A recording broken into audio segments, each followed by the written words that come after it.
50 మీటర్లు, నాలాకు buffer zone 10 మీటర్లు. ఈసా నది ఒడ్డున ఇది నాలా అని చూపించి 2004-05లో బిల్డరు అనుమతి తీసుకొని వచ్చి అక్కడ అపార్ట్మెంట్స్ కట్టింది. 2004 తర్వాత 2012లో చట్టాన్ని సవరించి స్పష్టంగా నాలా అయితే ఎంత ఉండాలో, చెరువులు అయితే ఎంత ఉండాలి బఫర్ జోన్, నదులైతే ఎంత ఉండాలి బఫర్ జోన్, కేటగారికల్గా చట్టాన్ని మనం ఆమోదించుకున్నాం శాసనసభలో. 2012 నుంచి యాక్ట్ మనం ఇంప్లిమెంట్ చేస్తున్నాం. దాని ప్రకారం మూసా నది కానీ ఈసా నది కానీ నది ఒడ్డున 50 మీటర్ల బఫర్ జోన్, ఎవరు ఏమి కట్టడానికి వీల్లేదు, కట్టినా కూడా వాటిని తొలగించాలి. భూ యాజమాన్య హక్కులు మీ దగ్గర ఉన్న నష్టపరిహారం ఇస్తారు తప్ప అందులో ఎలాంటి నిర్మాణాలు జరగడానికి లేదు. NGT directions, supreme court directions, all constitutional authorities have decided to remove all these buffer zones.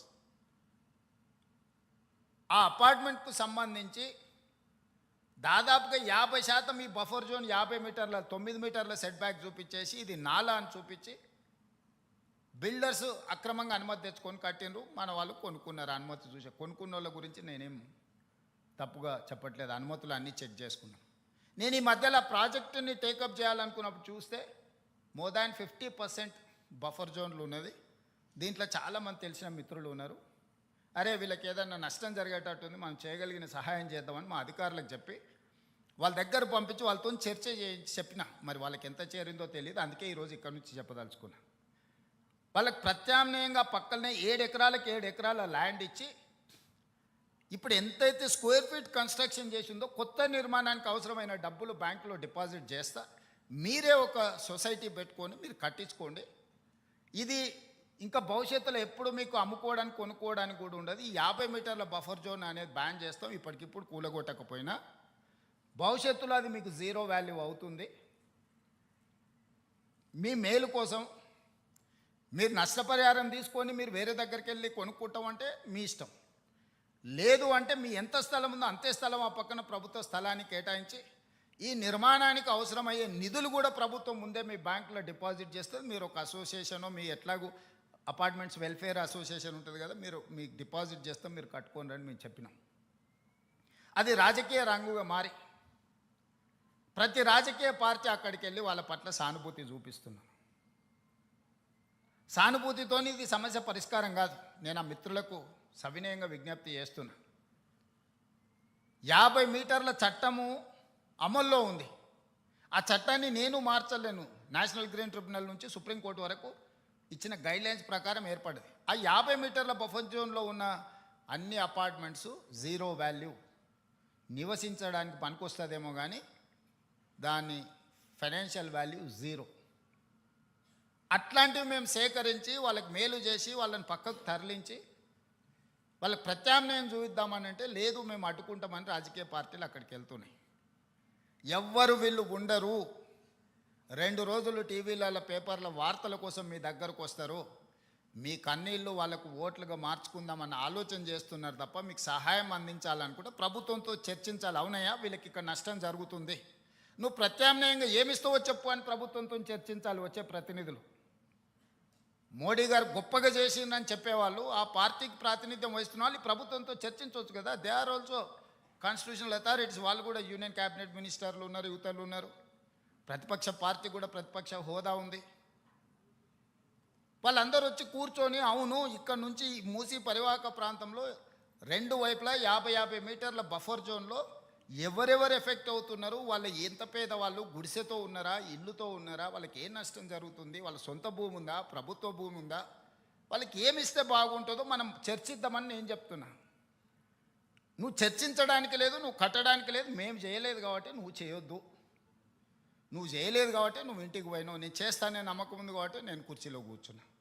ఇక నీకు నాకు తేడా లేకపోతే ఇంకా విషయం ఏమున్నది? అందుకే మన నగరాన్ని కాపాడుకోవడానికి, మన నగరం అంతర్జాతీయ నగరంగా రాణించడానికి, మన నగరం ఒక దేశ ఆర్థిక వ్యవస్థకి వెన్నెముకగా మారడానికి మీ అందరి సహకారం నాకు కావాలి. ఇది నేను నా ఒక్కడి కోసం, నా ఇంటి కోసం చెప్పడం లేదు. మీరు అందరూ మహిళా జర్నలిస్టులు అనుకుంటే రేపు 13th రోజు తాజ్ కృష్ణాలో పవర్ పాయింట్ ప్రజెంటేషన్ ఈ మూసీ నది మీద ఫేజ్ 1 మీద ఈరోజు డీటెయిల్ ప్రాజెక్ట్ రిపోర్ట్ ఇవ్వబోతున్నా. గాంధీ స్టాచ్యూకి 5,000 కోట్లు ఖర్చు పెడుతున్నారు. ఎవడన్నా బుర్రుండేటోడు 5,000 కోట్లు ఖర్చు పెడతాడు ఆ స్టాచ్యూకి. స్టాచ్యూ కాస్ట్ 70 కోట్లు. ఆడ విజ్ఞాన మందిరం మొత్తం కట్టడానికి 100+ ఏదో అవుతుంది. టోటల్ కలిపితే కూడా 200 కాదు. అంబేద్కర్ భవన్కి 220 కోట్లు పెట్టారు, సంతోషం. మహాత్మా గాంధీ ఒక విజ్ఞాన కేంద్రానికి ఒక 200 కోట్లు పెడితే మీకు వచ్చిన కష్టం ఏంటి? దాన్ని 5,000 కోట్లు 10,000 కోట్లు అని చిలువలు పలువలు చేస్తారు. నిజం గడప దాటకంటే ముందే అబద్ధం ఊరంతా తిరిగి వస్తుంది. ఇట్లాంటి దగ్గరనే మహిళా జర్నలిస్టులను నా రిక్వెస్ట్ ఒక్కటే, వాస్తవాలను మీరు ప్రజలకు చెప్పండి. అంతెందుకు ఈ గేట్లకు ఎప్పుడన్నా వచ్చిండ్రమ్మా? ఎవరు ఎంతమంది ఉన్నారు చేయొద్దండి గేట్లకు వచ్చిన వాళ్ళు గతంలో? ఇప్పుడు కాదు, గతంలో 5-6 మంది ఉంటారా? గతంలో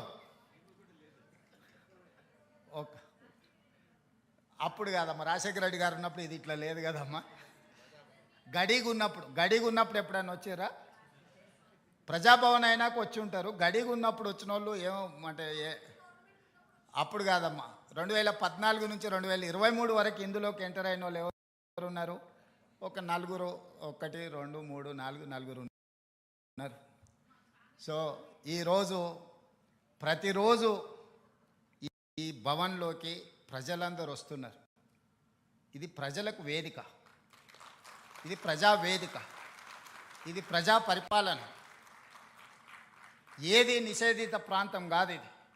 తెలంగాణ ప్రజల్ని నిషేధిస్తే ప్రజలు మనల్ని నిషేధిస్తారు శాశ్వతంగా, ఇంతే. దీంట్లో ఏం పెద్ద థియరీ లేదు, పెద్ద ఇది లేదు. అంతకుముందు అప్పుడప్పుడు ఎప్పుడన్నా ఉత్సవ విగ్రహాలు పండుగల పూట వీధుల్లో చూపిస్తారు. అంతకుముందు ఉండేటైనా అట్లా ఉత్సవ విగ్రహం లాగా అప్పుడప్పుడు మీకు కనిపించేటోడు. నేను ఎప్పుడు మీ మధ్యలోనే ఉంటున్నా. ఏ రోజైనా నేను సెలవు తీసుకున్న రోజు ఉందా? ఏ రోజైనా ఎవరైనా కలుస్తా అంటే కలవని రోజు ఉందా? అందుకే మహిళా జర్నలిస్టులకు కూడా నా విజ్ఞప్తి ఒకటే, మన రాష్ట్రాన్ని మెరుగుపరుచుకుందాం, మీ సహకారం ఉండాలి. మహిళా దినోత్సవ సందర్భంగా సంకల్పం తీసుకోండి. ఈ రాష్ట్రంలో మహిళలకు రక్షణ కల్పించడమే కాకుండా ఈ రాష్ట్రంలో మహిళలకు అవకాశాలు ఈ రాష్ట్ర ప్రభుత్వం ఇస్తుంది. వీటిని సద్వినియోగం చేసుకొని దేశంలోనే మహిళా ప్రాధాన్యతతో కూడుకున్న రాష్ట్రంగా ఒక గొప్ప పేరు, గుర్తింపు మనం తెచ్చుకుందామని తెలియజేస్తూ మీ అందరి